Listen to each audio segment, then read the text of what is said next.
the clarity that seemed to be going on with the likes of, say, the ES has really gotten mucked up. So here, we're range bound. I mean, we've been range bound since early May, so all of May, all of June, all of July. Here we are in August, and we have been banging around this rectangle for all that time without any sense of direction. This is neither bullish nor bearish. This is just kind of a hamburger grind.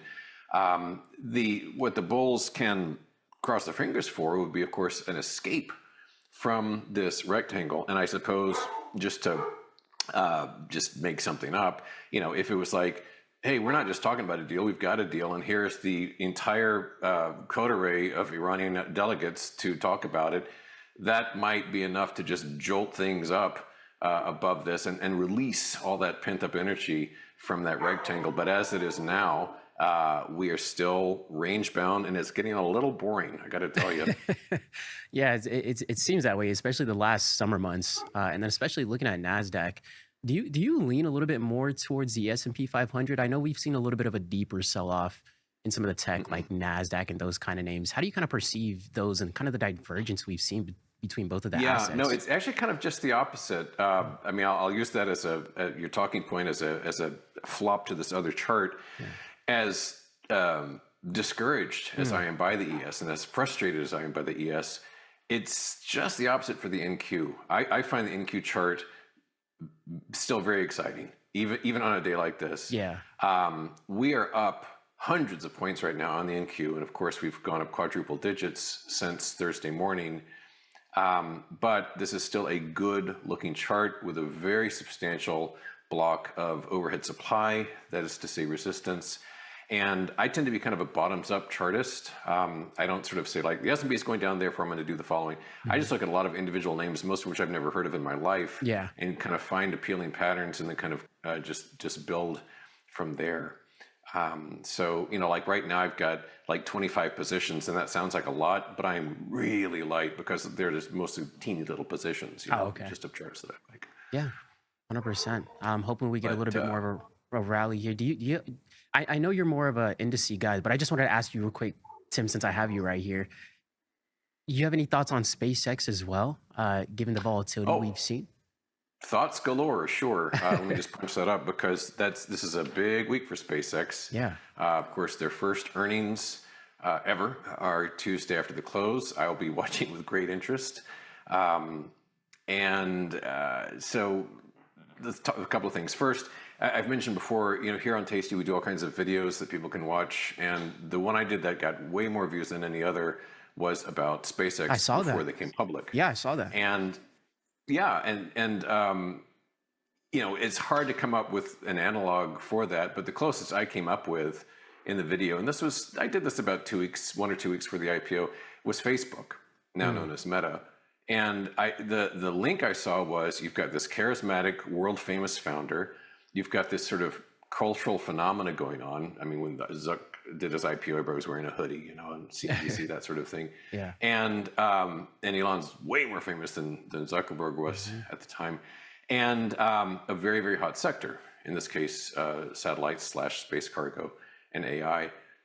And the thing about Facebook is that as anticipated IPO was, it was a flop. Yeah. And it went down 61% from its IPO to its bottom some months later. And it took like 15 or 16 months, if you had bought into the IPO, for it to even be flat. Now, it went on from the bottom to 400, like 40x gain or something like that. It was enormous success. But my point in the video was, don't be surprised if SpaceX is a complete dud for a while, maybe even months. I've got a well-earned reputation as a bear. In this case, I always say the same thing. I want it to go up, but it's probably going to go down for a while. And my guess, based on nothing, is that we're going to see double digits on this after earnings come out. And it will be a while, some months before, in retrospect, we can say, that was the bottom.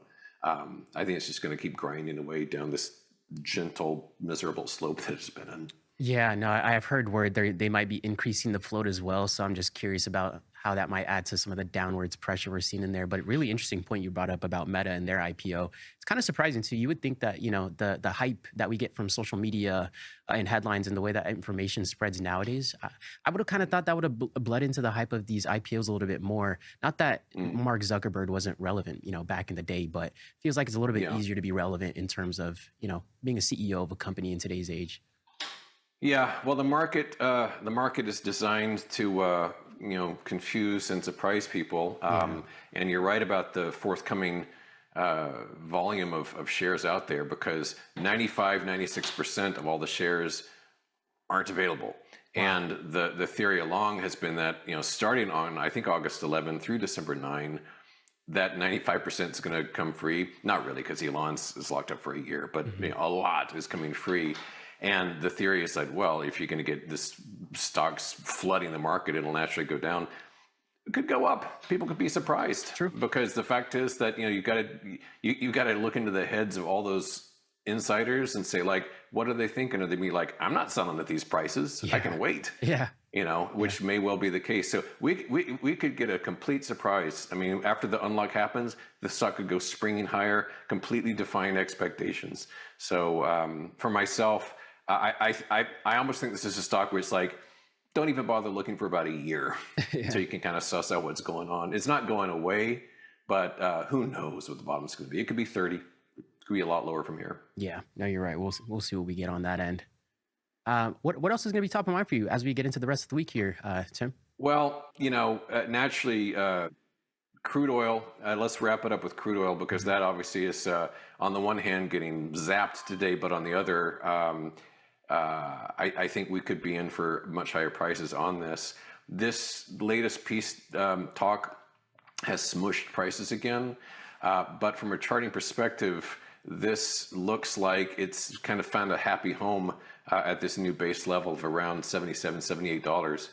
You know, this was the gap that led things higher, and we've been banging around in a very volatile fashion. But twice now, as we've gotten smacked down with the idea of like, this war is going to be history soon, it seems to be kind of reluctant to get below those that 77, 78 level.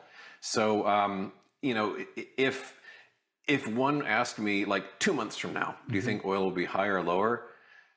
One might say, well, 2 months from now, this war is bound to be over. So of course it's going to be lower. I think just the opposite. I think it's much more likely that we're going to push past these recent highs we've seen and become a more robust push higher in oil prices and in energy prices. So that's my guess based on what we've seen thus far. No, I mean, I do hope that plays out. I got a little bit of long delta in the oil, especially off this gap down. So with that being said, Tim, we'll see what we get over the SpaceX earnings, and we'll see what Nasdaq and the S&P 500 offer us. As always, appreciate you and your thoughts and insights. It's nice to connect with you here on this one. All right. Thanks, Tim. All right. I'll see you guys later. Bye-bye. Bye-bye. But yeah, guys, with that being said, we will be back here in a quick minute with some amazing research from Julia Spina coming up here in a quick moment. So curious to see what we're going to get into. But be sure to stay tuned. Nasdaq up right now, volatility collapsing. We'll see what this market gives us, and we'll see you in a quick minute. Stay tuned.